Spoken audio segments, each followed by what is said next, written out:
Verse 14, number 1. In Him we have redemption, the forgiveness of sins. Number 2, verse 15. He is the image of the invisible God. Number 3, He is the firstborn of all creation. Number 4, by Him all things were created in heaven and on earth, visible and invisible, whether thrones or dominions or rulers or authorities. We'll come back to that. Number 5, all things were created through Him. Number 6, all things were created for Him. Number 7, He is before all things. Number 8, in Him all things hold together. 9, He is the head of the body, the church. 10, He is the beginning. 11, He is the firstborn from the dead. 12, in everything He is preeminent.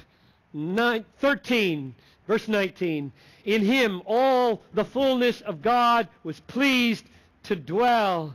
14, verse 20, He reconciles all things to Himself, whether on earth or in heaven. And 15, He makes peace by the blood of His cross. This is probably the most dense, concentrated acclamation of the Son of God in all the Bible. And I commend you to memorize it. I do.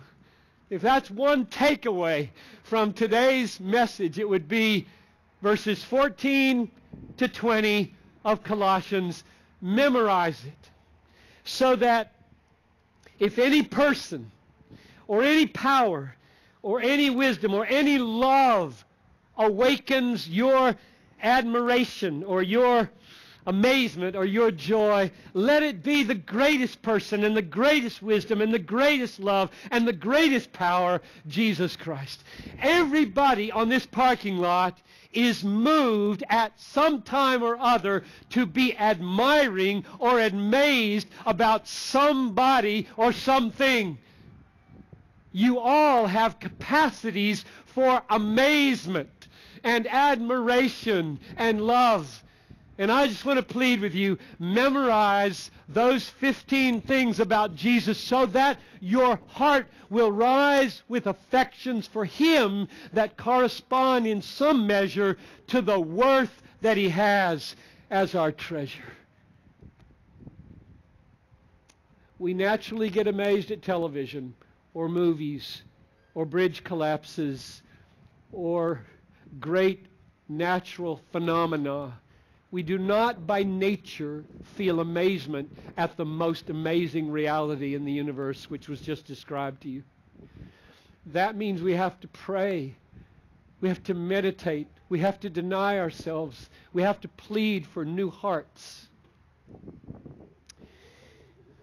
For our purposes, we're focusing on verse 16. By Him, by Jesus Christ, all things were created in heaven and on earth, visible and invisible,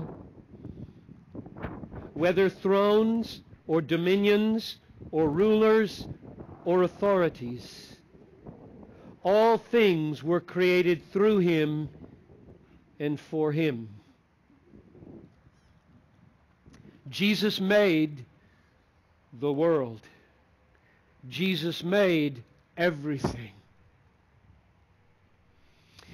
They were created through Him because He was in the beginning with God. And He was God. And all things were made through Him, and without Him was not anything made that was made. He is God, and thus He created. He's with God the Father, and they came through Him. And most amazingly, perhaps of all, everything exists for Him. From the bottom of the oceans to the top of the mountains, everything exists for Jesus. Nothing in the universe exists for itself. You exist to make Christ look great. So does that sky. So do the trees. Everything exists for Christ. Not that He needs it, but that it displays His glory.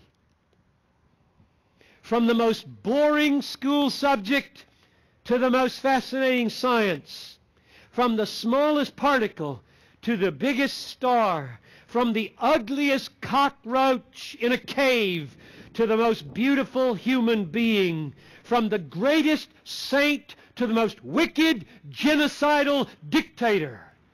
Everything exists and will serve the glory of Jesus Christ, whether they know it or not. Every knee will bow and acknowledge that Jesus is Lord.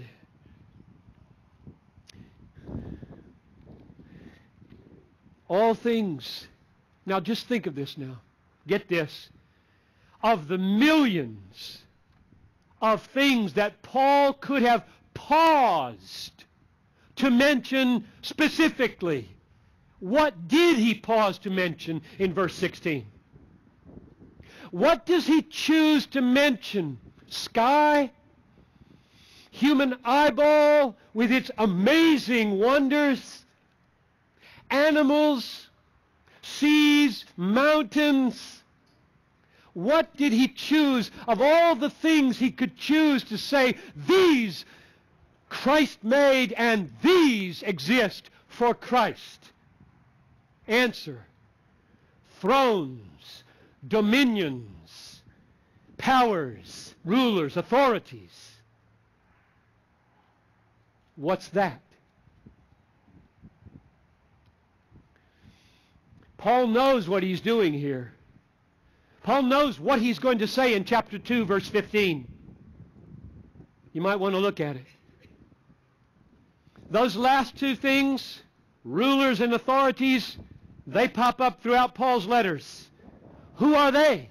What are they? They are supernatural, demonic powers that long to deceive and destroy this world. Chapter 2, verse 15. Jesus disarmed the rulers and authorities and put them to an open shame by triumphing over them in Him. You all know, many of you do anyway, what He said about them in Ephesians chapter 6. We do not wrestle against flesh and blood, but against principalities, against powers, against rulers, against authorities, against the spiritual hosts of wickedness in heavenly places, against the powers of darkness. Made by Him and for Him. Where do they come from? By Him all things were created, in heaven and on earth, visible and invisible, whether thrones or dominions or rulers or authorities. And why do they exist?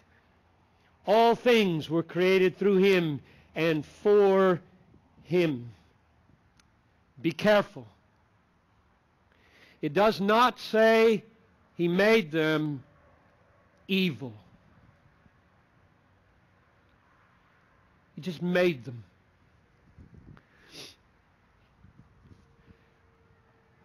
The little book of Jude gives us a clue, and we'll be here next week, Lord willing, on the fall of Satan. The little book of Jude gives a little clue with its reference to angels who did not stay within their own position of authority, but left their proper dwelling. Now, Paul knows that.